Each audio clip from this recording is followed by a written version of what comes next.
सोचो, दुनिया खतरे में है। हर देश डरा हुआ है। लोग आसमान की तरफ देख रहे हैं, लेकिन हैरानी से नहीं, डर से।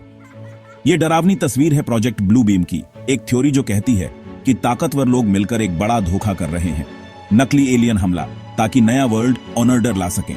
क्या हो सकता है कि इंसानों के लिए सबसे बड़ा खतरा अंतरिक्ष में नहीं, बल्कि हमारे सामने ही छुपा हो, जो हमारे सोचने के तरीके को बदल रहा हो और हमारी दुनिया को कंट्रोल कर रहा हो।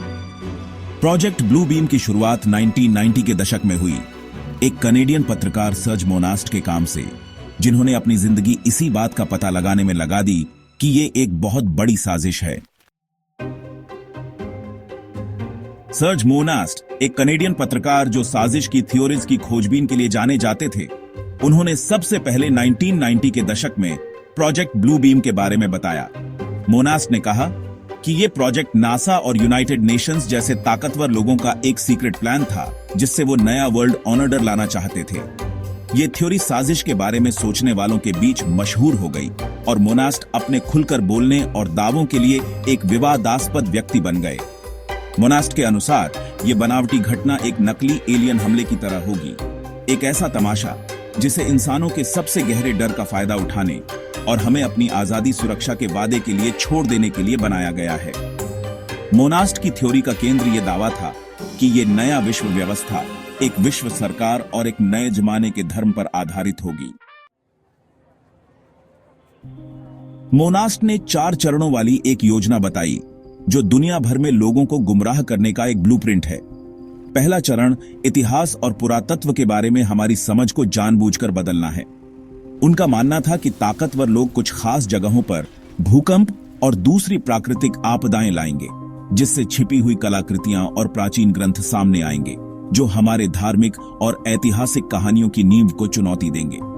दूसरे चरण में आसमान में धार्मिक हस्तियों और देवताओं की बड़ी बड़ी तस्वीरें दिखाने के लिए एडवांस्ड होलोग्राफिक तकनीक का इस्तेमाल किया जाएगा।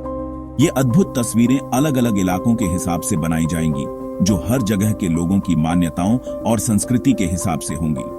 तीसरा चरण दिमाग को कंट्रोल करने से जुड़ा है, जिसमें कहा गया है कि पूरी दुनिया में लोगों के विचारों और भावनाओं को प्रभावित करने के लिए शक्तिशाली इलेक्ट्रोमैग्नेटिक फ्रीक्वेंसी का इस्तेमाल किया जाएगा। इस तरह से लोगों को भगवान या किसी और अलौकिक शक्ति से सीधे बात करने का एहसास होगा, जिससे दूसरे चरण के बनावटी धार्मिक अनुभव और मजबूत होंगे। आखिरी और सबसे ड्रामेटिक चरण नकली एलियन हमला है। यह दुनिया भर में होने वाला तमाशा पिछले 3 चरणों का नतीजा होगा, एक डरावनी और अद्भुत घटना जिसे इंसानों को डर और मजबूरी में एक करने के लिए बनाया गया है। आज की दुनिया में जहां टेक्नोलॉजी बहुत तेजी से आगे बढ़ रही है, ये देखना मुश्किल नहीं है कि कैसे कुछ तकनीकी तरक्की का इस्तेमाल प्रोजेक्ट ब्लू बीम के अजीबोगरीब दावों को सच साबित करने के लिए किया जा सकता है। उदाहरण के लिए, होलोग्राफिक तकनीक हाल के वर्षों में बहुत आगे बढ़ गई है।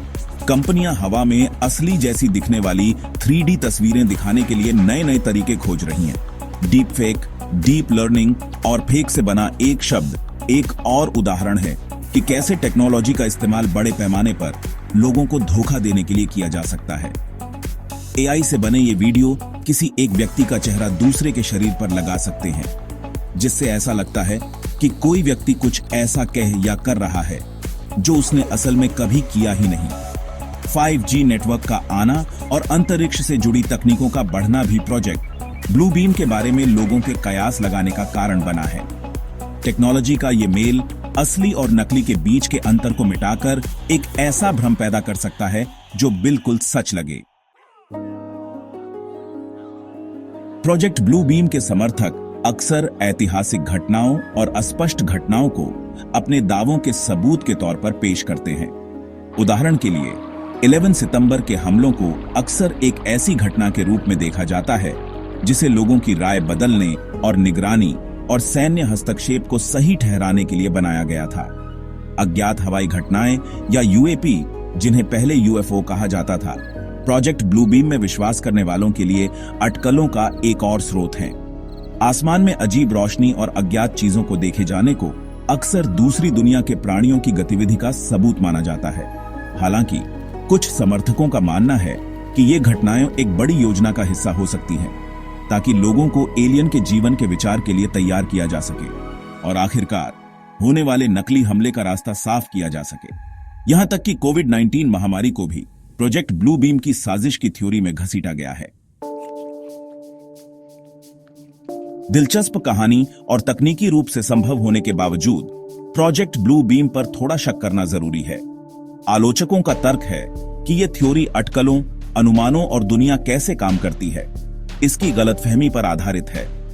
वे इस थ्योरी में ठोस सबूतों की कमी को एक बड़ी खामी मानते हैं। हालांकि समर्थक अक्सर परिस्थितिजन्य सबूत और सुनी सुनाई बातें बताते हैं, लेकिन कोई पक्का सबूत नहीं है, कोई ऐसा प्रमाण नहीं है जिससे साबित हो कि इतने बड़े पैमाने पर कोई प्रोजेक्ट चल रहा है। 1996 में सर्ज मोनास्ट की रहस्यमयी मौत प्रोजेक्ट ब्लू बीम के बारे में सार्वजनिक रूप से बात करने के कुछ समय बाद ने इस थ्योरी के आसपास के रहस्य को और बढ़ा दिया है।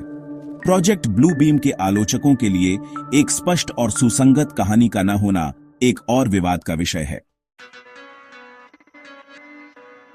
ठोस सबूतों की कमी और संदेहपूर्ण विचारों के बावजूद प्रोजेक्ट ब्लू बीम कई लोगों की कल्पना को अपनी ओर खींचता रहता है, जो विश्वास की ताकत और साजिश की थ्योरीज के आकर्षण की याद दिलाता है। ये थ्योरी जरूरी सवाल उठाती है। सच्चाई की प्रकृति के बारे में, हमारी सोच को आकार देने में टेक्नोलॉजी की भूमिका के बारे में और तेजी से जुड़ती दुनिया में सुरक्षा और आजादी के बीच नाजुक संतुलन के बारे में क्या प्रोजेक्ट ब्लू बीम पागलपन और गलत सूचनाओं का नतीजा है? एक ऐसा आधुनिक मिथक जो हमारे सबसे गहरे डर और चिंताओं से उपजा है, या क्या यह एक चेतावनी भरी कहानी हो सकती है? एक चेतावनी की टेक्नोलॉजी का गलत इस्तेमाल कैसे हो सकता है और सूचनाओं से भरी इस दुनिया में आलोचनात्मक सोच कितनी जरूरी है। अगर आपको ये वीडियो पसंद आया तो इसे लाइक करें, शेयर करें और हमारे चैनल को सब्सक्राइब करना न भूलें, ताकि हम और भी रहस्यमयी और रोमांचक विषयों पर आपके लिए वीडियो ला सकें। मिलते हैं अगले वीडियो में, तब तक के लिए धन्यवाद।